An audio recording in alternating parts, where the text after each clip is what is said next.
Welcome into the American Studios, a brand new season, a brand new look of All-American. I'm your host, Morgan Uber. To our new fan bases, welcome. This is a show we'll be bringing you each and every week with expert analysis, highlights, and exclusive student-athlete interviews. And now we are just one day away, one day closer to the start of week one of the college football season. But for the American, things got actually kicked off in week 0 with Navy and Notre Dame, the 96th all-time meeting. A game postponed from the 2020 season. The midshipmen, though, not the start they were looking for under first-year head coach Brian Newberry.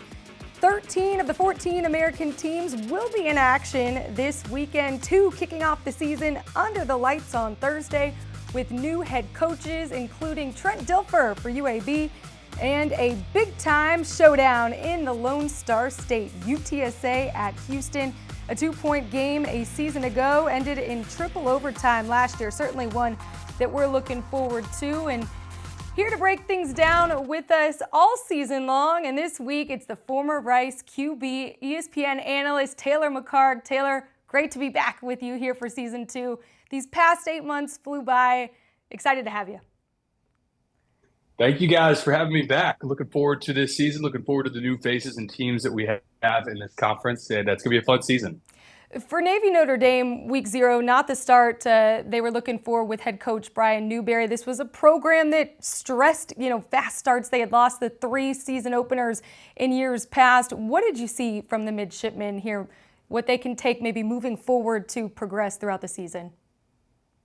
Yeah, I think, look, the only real good news that you can take from that game is Navy's not going to see a front 7 on the defensive side or an offensive line on the offensive side like they saw in Notre Dame. And that offensive line specifically for Notre Dame, that's one of the top units in all of college football. And for Navy, I thought they played about as poorly as they could have.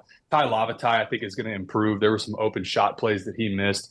He will get better. And on the defensive side, again, I don't think they will get pushed around like that up front the rest of the season. So I think you will see an improvement from Navy immediately after that week. Coach Newberry saying this game will not define our season, and luckily they have week 1 off, reset, refocus, and move forward. But as far as the other 13 American programs, we'll see them in action. And let's take a look now and revisit the preseason poll that was unveiled at Media Day.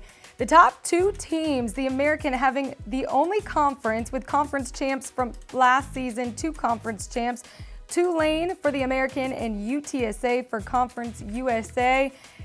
Should be a really exciting year, expecting the Mustangs to have a big season as well, and 6 new teams in the American ready to make a statement. Taylor, which team do you think will finish significantly higher than where they stack up here right now?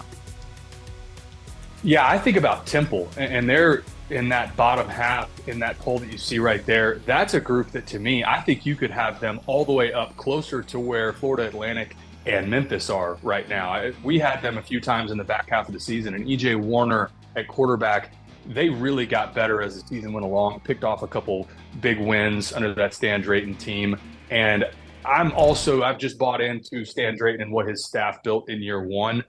I think you'll see them take a step forward. I expect them to be a bowl team this year. I think they can get to 6-6. Wouldn't surprise me if they had a 7-5 type of season. And there's some teams in the middle there replacing quarterbacks, a couple of them with new coaches that have come in. There's just too much uncertainty for me to have Temple that far behind a few of those teams in the middle of the pack. It's that time of year where everyone has the clean, fresh start. Everyone looking to win a conference championship this season. High expectations for all these teams going into the year. And Taylor, ahead of week 1, we're going to have some fun. We're going to play a little game, most likely to. Okay, you're going to finish the sentences. We're going to start, first off, most likely to win a conference championship here in the American. Who you got? Tulane. And I know that's not going to come as a huge surprise. They're picked number 1 in the polls, but having Michael Pratt come back at quarterback, you can't overstate how important that is. He is what makes this team go, and not just from his abilities as a player, but also from a leadership standpoint. And I know they lost some pieces on both sides of the ball, really, to the NFL, but would expect that Coach Fritz's staff to have reloaded.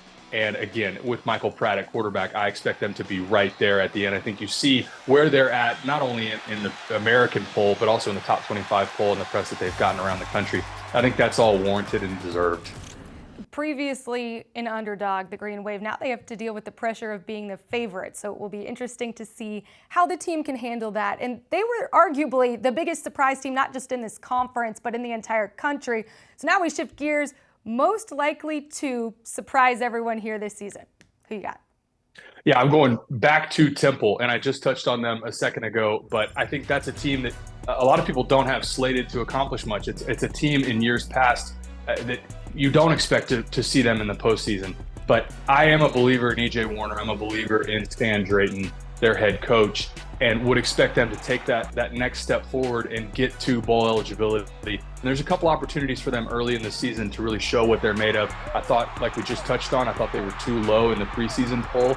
And with the number of new coaches that are coming into this conference, you're going to see some teams that exceed expectations and others that fall short of expectations. I think Temple is going to be a team that throughout the season, you'll see them week in and week out surprise folks. Warner, he has that it factor. Talking with him at Football Media Day, a player that won American Rookie of the Year last year, looking to avoid the sophomore slump and keep things rolling for the Temple Owls. All right, so now most likely to win Player of the Year in the conference. I'm going back to Michael Pratt, and I know we just touched on him a second ago, but this is a guy that, we talk a lot about the Caleb Williams and the Drake Mays of the world at the top end of college football, but Michael Pratt is a quarterback. He's played a lot of football. You think back a couple years ago, they went to Oklahoma in the season that they went 2-10, and they almost beat OU, and that was really where the world was introduced to Michael Pratt. Went from 2-10 to the incredible season that they had last year, and I expect them to be right there again this year because of Michael Pratt. The guy that you'll see him get drafted. He's going to have a shot to play on Sundays. And anytime you have a player like that, Frank Harris would be who I would have right behind him, the quarterback at UTSA. But to me, got to give the benefit of the doubt to Michael Pratt, and that's why I've got him right there as the best player in this conference. If he's not a household name already, he will be this season. Tulane fans and alumni, they're already petitioning Pratt for Heisman. PrattForHeisman.com is a real website. So excited and eager to see what he can do here with his senior season. This was a team, Tulane had the strong defense last year, lose a lot on defense. So as we shift gears now, who you got for most likely to win Defensive Player of the Year? Yeah, I feel like we're sticking a lot to Temple here, but look, Jordan McGee on that side of the ball at linebacker, voted as one of the preseason all-conference players, and at the linebacker spot, he can be a difference maker. If Temple really surprises to the level that I think they will, he is the anchor on that defense, is also a guy that you'll see playing at the next level in the NFL. And he can be that type of difference maker and disruptor where if they have a really special season, like I think that they're capable of, it's going to be led by Jordan McGee in the middle. And for that reason, I've got him as my Defensive Player of the Year. I love listening to McGee in his interviews. You can tell a key leader for the team, has that single-digit jersey. And Taylor, would you be surprised if I told you he was actually recruited out of high school by Indiana to play quarterback? So a versatile player and, eager and excited to see what he can do this season. Temple's one team that has really improved, but from a player specific, who do you have for most improved player in this conference when this season's all said and done? Who are we going to look back on and say they were significant for their team? Yeah, I think about JT Daniels at Rice, and this is his fourth stop. This will be his third time to play Texas for 3 different schools. So he's been around the block, but he's got all the talent in the world. He's a former 5-star recruit, and some of it circumstance, you never know if it's circumstance or if it was the player. And at West Virginia, there were times where he showed bright spots and then other times where it looked like he had regressed. I think for Rice, they are in a position in this 6th year for Mike Bloomgren where they appeared in a bowl game last year, still under 500, but they feel like they've taken baby steps.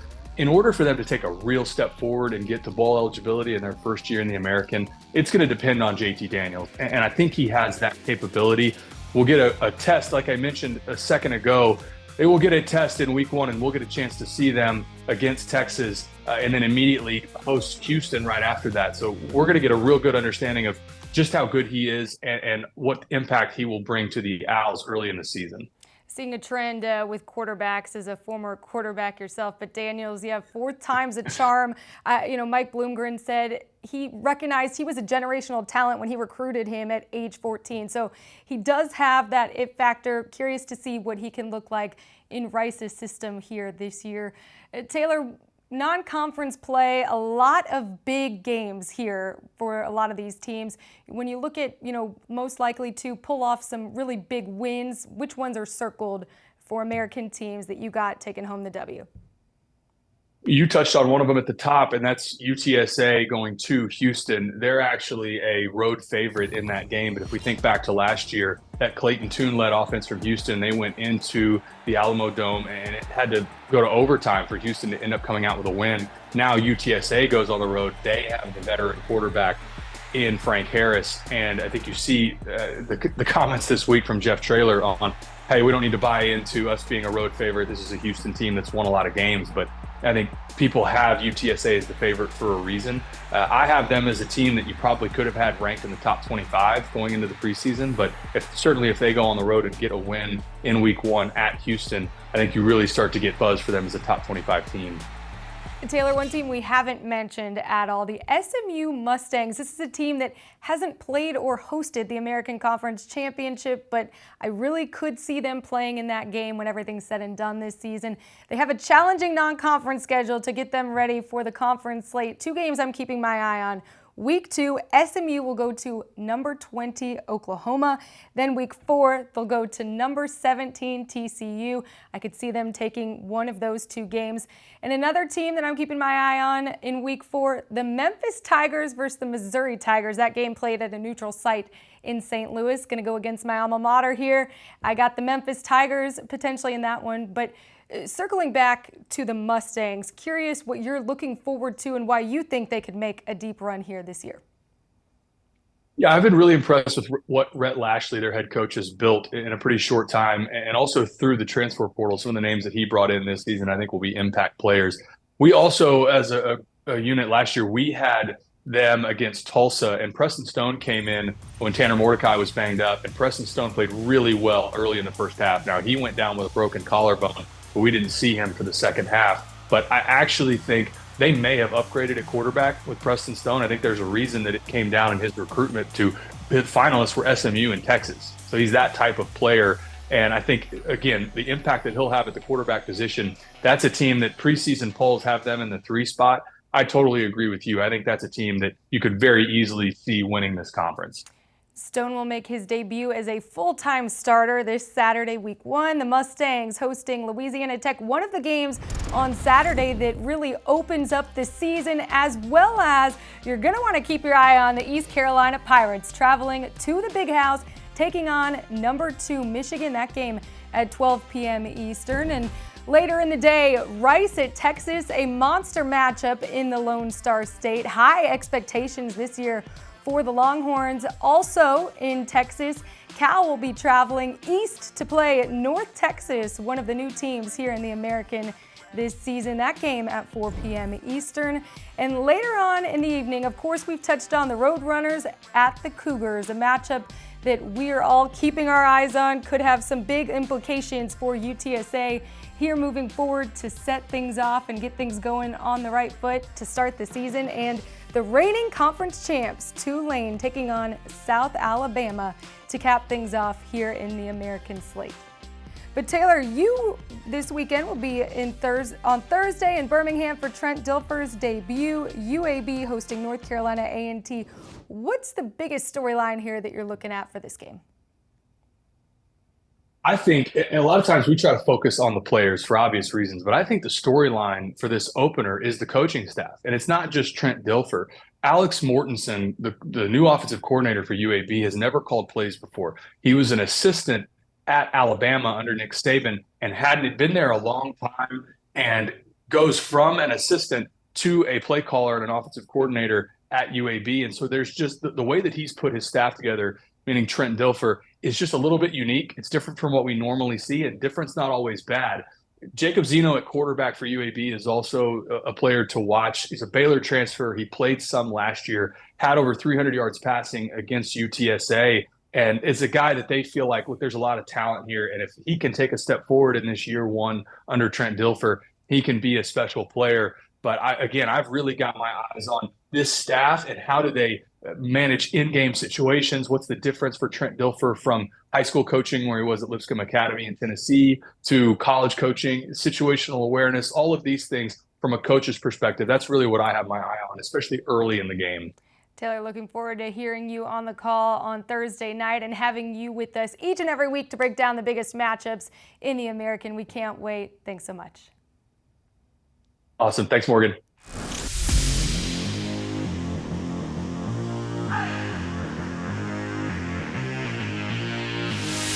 The header trickles in. Magnificence in motion. Back, and that one saved by Ogden. Deflected. Goal! Martin is rejected. Earlier this week, the conference announced the weekly award winners in men's and women's soccer and volleyball. And let's now take a look at the top stars in this week's American's Best. Eliana Salama was named the Offensive Player of the Week in women's soccer after scoring the game-winning goal for SMU in their home opener over number 25 Tennessee. Her goal in the 84th minute led to the 2-1 victory, making it SMU's first-ranked home win since shutting out number 21 Texas in 2021. In men's soccer, the goalkeeper of the week went to Memphis's Colin Welsh. The sophomore picked up a pair of victories in the goal for the Tigers, finishing with 8 total saves and not allowing a goal in his 169 minutes in the net. Sticking with the theme of defense here in volleyball, Rice's libero Nia McCart was named the Defensive Player of the Week.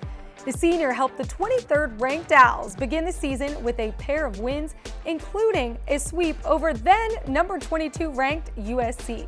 McCart finished the week with 34 total digs over 7 sets. Her teammate Danyle Courtley joins me right now in the American studios. Danyle, first off, welcome to the conference. Excited to have Rice Volleyball a part of the American. And for you all, big opening weekend. You dropped that first set against Southern Miss and then go on to roll the rest of the way. What changed after that loss in that first set for you guys? I think just honestly coming in, we were the pregame nerves type thing. And I think once we got over that and we started playing like how we were normally do, we just really started rolling after that. And we started getting our offense to click and our defense was there. Our passing started to get a little better. And I think just the confidence of it all. You sweep number 22 USC. What was it across those 3 sets that really was so consistent? Yeah, I think looking back now, it's just like throughout the game, we just had a bunch of confidence. And I think something that resonated with me that my dad told me before the game was like, USC is like a big school. They have big players. They're going to have big plays, but it's like they put their shoes on the same way that we do. And there's no reason why we can't go out and win this game. And I think that carried my confidence through the game. And I think also my teammates around me just had that confidence. And also a reason why we were so consistent is because we knew going into the game that they were going to get their big kills, especially Skylar Fields. And when that happened, it's like no one really blinked an eye. And I think that was the best thing that could have happened. I mean, really like goldfish mentality. And we really let things go. And like it was really beneficial for us to like not dwell on our past mistakes and kind of just be in the moment. You mentioned Fields, an All-America first teamer, formerly played at Texas, great familiarity with her. What is it? I mean, going in, what kind of game plan did you have to be able to contain her as best you could? Honestly, it was kind of just, our blockers' main thing is like, you don't need to block the ball. You just need to get good touches and the defense will form around you. And I think that's what we did the best job of. And I mean, of course, she did get her big kills as expected, but we did a good job of slowing her down in that sense. This was just the second sweep of a ranked opponent in school history. You've been a part of some incredible wins, great memories at Rice, but where does this win stack up for you in all of your time there playing for the Owls? I mean, awesome. It's just like being a senior and being able to go out and do this with my teammates. It was just awesome. And when, of course, we have the big schools coming up, and it'd be nice to also sweep them as well. But obviously, be where feet are kind of type thing. And I don't know, it's just great as a senior. And we've worked so hard the season and also just throughout the spring. And for that to kind of come to light this past weekend was really nice to see. A lot of returners from last year's team, 10 players returning of the 15 on the roster. Where have you seen the chemistry and that experience playing together benefit you all most on the court? Honestly, I think Rice and our culture and our program, we kind of pride ourselves on our culture, and that being like our team chemistry is so united, and we really just play for each other, and we play for the person standing next to us. And one of our main words this past spring and now throughout the fall is just give, and meaning like you can be having the worst practice of your life, the worst game of your life, but to give energy to your teammates is really just going to help lay the pressure off of you. And I think that's just something so important, having the confidence in your teammates and knowing that the person next to you has your back. And I think that just has carried us really far, and our culture has been well established before I even got here. And it's just our chemistry. You can see it on the court when we play. One of those teammates, McCart, your head coach, Jenny Volpe, saying she's really establishing herself as one of the best liberos in the nation. What does she do that really makes everyone around her better? What impresses you most about her game? I don't know. She works super hard. And I mean, at the end of the day, you look at the stats, and the person with the most kills usually gets all the credit, but the play starts well before it ends. And so she really does a great job of being that great defender for us. And she stopped a lot of big kills from happening. She really just keeps us well-rounded in the game. And I think she's such an important part of this team. And she's just also just a great person to have as my teammate. So Danyle, really looking forward to seeing what you all do this season throughout the rest of non-conference and once conference play gets going here in just a few weeks. Appreciate your time. Best of luck this Friday. Big matchup against number 16 Baylor. Can't wait to see what you all do. Thanks so much. Thanks so much for having me. Rice at Baylor is just one of 19 volleyball matches happening on Friday night alone. 35 total matches over the weekend, with more than half of those on ESPN+. In men's soccer, 9 total matches to look forward to. And finally, in women's soccer, matches happening on Thursday and Sunday, with a monster matchup on Sunday between the number 2 team in the country, Florida State, hosting South Florida. And speaking of soccer, all 5 of our top plays this week come from the pitch, highlighted by long-range shots and header goals. First, though, we start at number 5, a season opener for Memphis men's soccer at Green Bay. Tigers lead by 1 in the second. The feed inside, Alberto Cruz lofts the ball right over the keeper to double the lead. Cruz in cruise control, giving the Tigers the 2-0 victory. At number 4, welcome to Top Plays North Texas women's soccer. The Mean Green at Texas State, a Lone Star State showdown. Devin Flannery, the senior, all the way from downtown. Flannery boots this one from 20-plus yards out in the 85th minute, and the Mean Green win in shutout fashion. Coming in at number 3, the reigning American men's soccer champions, number 21 FIU, on the road at Oregon State. The Beavers defense denying. Joao Dominguez gains control and delivers a cross to Eduardo Moustre. Moustre lays the noggin on it for the equalizer, and the Panthers win 2-1. At number 2, East Carolina women's soccer hosting George Mason. The Pirates forward Samantha Moxie, look at this move, jukes her defender for the top shelf banger. The Pirates' first goal of the season. Moxie makes it one to remember, and the Pirates win 4-0. Finally, at number 1, the unanimous American preseason favorite Memphis, number 17 in the nation, on the road in Tuscaloosa, facing number 7 Alabama. Izzy Monk to Anna Hauer, who attacks it head-on. The freshman, with a brilliant goal, finds the inside of the frame to tie it, but the Tigers fall 2-1. If you ever see a top play happen live, you can always let us know on social media. Be sure to follow us at American_conf and use the hashtag #AmericanTopPlays to see your favorite moment featured here in our show. We'll be back next week breaking down Week 1 action and looking ahead to Week 2. We'll see you next Wednesday night.